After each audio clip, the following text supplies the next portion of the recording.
నెల్లూరు జిల్లాలో ఎప్పుడూ లేని సంస్కృతి అంటే ఒక ఎమ్మెల్యేగా పనిచేసినటువంటి వ్యక్తిని, ఒక మంత్రిగా పనిచేసి అలానే జిల్లా పరిషత్ చైర్మన్గా పనిచేసినటువంటి ఒక వ్యక్తిని, కాకాని గోవర్ధన్ రెడ్డి గారిని అక్రమంగా సంబంధం లేనటువంటి ఒక కేసులో అరెస్ట్ చేయడం ఈ జిల్లా ప్రజలే కాదు రాష్ట్ర ప్రజలందరూ కూడా దాని గురించి దిగ్భ్రాంతి చెందినటువంటి అంశం.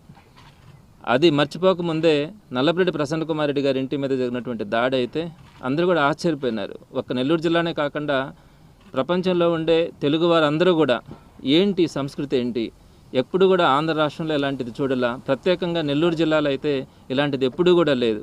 పైపెచ్చు నల్లపరెడ్డి శ్రీనివాసరెడ్డి గారు వారింటి మీద జరిగినటువంటి దాడి, నల్లపరెడ్డి శ్రీనివాసరెడ్డి గారు అందరికీ కూడా తెలుగు ప్రజలందరికీ కూడా పరిచయస్తులు.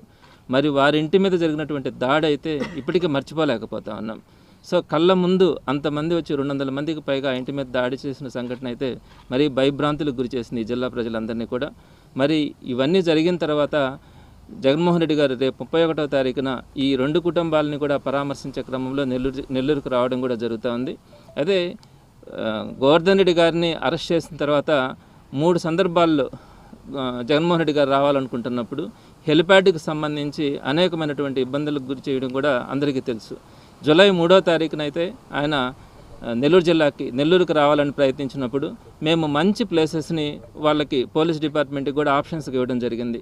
ఈ ప్లేసెస్లో మీరు సెలెక్ట్ చేసినటువంటి ప్లేస్లో హెలిప్యాడ్ ఏర్పాటు చేసుకొని జగన్మోహన్ రెడ్డి గారు నెల్లూరుకు వస్తారని చెప్పి మేము అడిగినప్పుడు పర్మిషన్ ఇవ్వకుండా ఆలస్యం చేయడం కానీ ఇవన్నీ కూడా జరిగినాయి. అయితే 3వ తారీఖు మాత్రం మేము పదే వారిని రిక్వెస్ట్ చేసినప్పుడు మంచి ప్లేసెస్ కూడా వారికి ఆప్షన్స్గా ఇచ్చినప్పుడు అవేమీ ఇవ్వకుండా కరెక్ట్గా ఒక్కరోజు ముందు ఇక్కడ మనం ఏదైతే కూర్చున్నామో ఇది ఒక అడవి లాంటి ప్రాంతం, మామూలుగా అయితే జనసంచారం కూడా ఇక్కడ ఎప్పుడు ఉండదు, అట్లాంటి ఒక అటవీ ప్రాంతం లాంటిది ఇక్కడ ఒక్కరోజు ముందు ఇక్కడికి తీసుకొని వచ్చి ఈ ప్లేస్లో మీరు హెలిప్యాడ్ ఏర్పాటు చేసుకోండి అని చెప్పడం కూడా జరిగింది.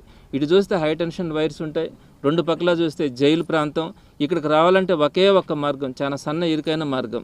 నెక్స్ట్ దీన్ని మనం క్లియర్ చేసుకోవడానికి కూడా ఇప్పుడు 3 రోజుల నుంచి ఇక్కడ జేసీబీలు పెట్టి కానీ రోడ్స్ వేసుకోవడం కానీ ఇవన్నీ చేస్తామంటే కూడా కంప్లీట్ కాలే. మరి 3వ తారీఖు జగన్మోహన్ రెడ్డి గారు వస్తారన్నప్పుడు ఒక్కరోజు ముందు ఇక్కడికి తీసుకొని వచ్చి ఈ ప్రాంతంలో మీరు హెలిప్యాడ్ ఏర్పాటు చేసుకోండి, పక్కనే ఉన్నటువంటి జైల్లో గోవర్ధన్ రెడ్డి గారిని ములాఖత్ అయిపోగానే వెంటనే వచ్చి మళ్ళీ మీరు హెలిప్యాడ్కి వచ్చి మీరు వెళ్ళిపోవాలా అననే విధంగా 2వ తారీఖుని చెప్పడం కూడా జరిగింది. సో ఒక్క రోజులో ఇక్కడ హెలిప్యాడ్ వేసుకోవడం కూడా ఎలాంటి పరిస్థితుల్లో సాధ్యం కాని సందర్భం. అందుకని ఆ రోజు ఇంకా పరిస్థితులు బాగాలేక సరిగ్గా లేక 3వ తేదీ ప్రోగ్రాం కూడా రద్దయింది. ఆ తర్వాత క్రమంలో నల్లపరెడ్డి ప్రసన్న కుమార్ రెడ్డి గారి మీద దాడి కూడా జరగడం జరిగింది. మరి ఈ 2 కార్యక్రమాలకు సంబంధించి ఇద్దరిని కూడా పరామర్శించడం కానీ అదేవిధంగా జరుగుతున్నటువంటి పరిణామాలన్నింటినీ కూడా ప్రజల దృష్టికి తీసుకెళ్ళడానికి జగన్మోహన్ రెడ్డి గారు రేపు 31వ తేదీన రావడానికి మరలా ఇంకెందుకు మేము ఏ ప్లేస్ అని చెప్పినా కూడా వాళ్ళు ఇటు రిజెక్ట్ చేస్తూ వస్తూ ఉన్నారు. అందుకని వారు చెప్పినటువంటి ఈ ప్లేస్లోనే ఏర్పాటు చేసుకోవడం కూడా జరుగుతూ ఉంది. ఇక్కడ నుంచి మీరు చూస్తుంటారు సుమారుగా 1 కిలోమీటర్ వరకు రోడ్డు కూడా లేకపోతే ఆ రోడ్డును వేసుకోవడం కానీ ఈ జంగిల్ క్లియరెన్స్ కానీ ఇవన్నీ కూడా చాలా కష్టసాధ్యంగా చేసుకోవాల్సిన పరిస్థితి ఏర్పడింది. మేము అడిగినటువంటి ప్లేసెస్ కూడా మేమేమి గవర్నమెంట్ స్థలాలు కూడా ఏమి అడగల, మాకు సంబంధించినటువంటి వ్యక్తులు మా పార్టీ వాళ్ళకి సంబంధించినటువంటి స్థలాలనే హెలిప్యాడ్ ఏర్పాటు చేసుకోవడానికి అడిగితే కూడా ఆ రోజు ఇవ్వనటువంటి పరిస్థితి. ఎందుకు ఇవ్వలేదో కూడా తెలియలా. అదే గవర్నమెంట్ స్కూల్స్ అడిగినామా లేకపోతే గవర్నమెంట్ స్థలాలు అడిగినామంటే ఒకవేళ ప్రతిపక్షం కాబట్టి మేము ఇవ్వమన్నా సరే అని అర్థం చేసుకోవచ్చు. ప్రైవేట్ స్థలాలు అడిగితే కూడా ఇవ్వకుండా ఇక్కడ మాత్రం ఈ ప్లేస్లో వేసుకోవాలని చెప్తే దానికి కూడా మేము తలగ్గి ఈ రోజు ఇవన్నీ కూడా ఏర్పాటు చేసుకోవడం కూడా జరిగింది. అయితే నిన్నటి రోజున రాత్రి 11 గంటలప్పుడు ఇళ్ళకు వచ్చి నోటీసులు ఇచ్చినారు. ఏమని ఇచ్చినారు? 3 కండిషన్స్ పెట్టినారు. ఒక కండిషన్ ఏంటంటే జగన్మోహన్ రెడ్డి గారు టోటల్గా తిరిగేటప్పుడంతా కేవలం 3 కార్లు మాత్రమే ఉండాలా, అంతకు మించి ఎక్కువ ఉండకూడదు అని అనేది. 2వ పాయింట్ హెలిప్యాడ్లో దిగినప్పుడు 10 మంది ఉండాలా, ఇక్కడి నుంచి ములాఖత్కి వెళ్ళేంత వరకు కూడా 10 మంది మాత్రమే ఉండాలా అని చెప్పి 2వ కండిషన్ పెట్టినారు. 3వ కండిషన్ ప్రసన్న కుమార్ రెడ్డి గారి ఇంటి దగ్గరికి వెళ్తారు, ప్రసన్న కుమార్ రెడ్డి గారి దగ్గర అసలు గ్యాదరింగే ఉండకూడదు అని.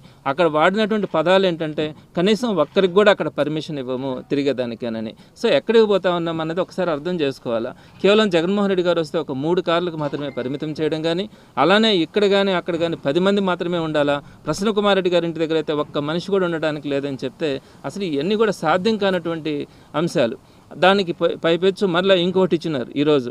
ఒకవేళ మా కండిషన్స్ని కాదని ఎక్స్ట్రాగా వచ్చే పని అయితే ప్రతి 25 మందికి కూడా మీరు ఒక రెస్పాన్సిబుల్ పర్సన్ని మాకు ఇవ్వాలా, ఆ వ్యక్తి యొక్క పేరు కానీ ఆ వ్యక్తి యొక్క ఫోన్ నెంబర్ ఇవ్వాలా.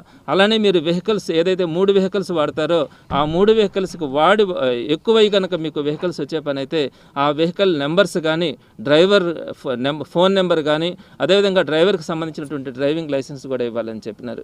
ఇవన్నీ చూస్తూ ఉంటే అసలు మనం భారతదేశంలో మన దేశంలో మన రాష్ట్రంలో మన ఊర్లలో తిరుగుతూ ఉన్నామా, లేకుంటే ఇతర దేశాలకు ఏమన్నా ఉగ్రవాదులాగా వెళ్తా ఉన్నామా అర్థం కాని పరిస్థితి ఏర్పడుతూ ఉంది.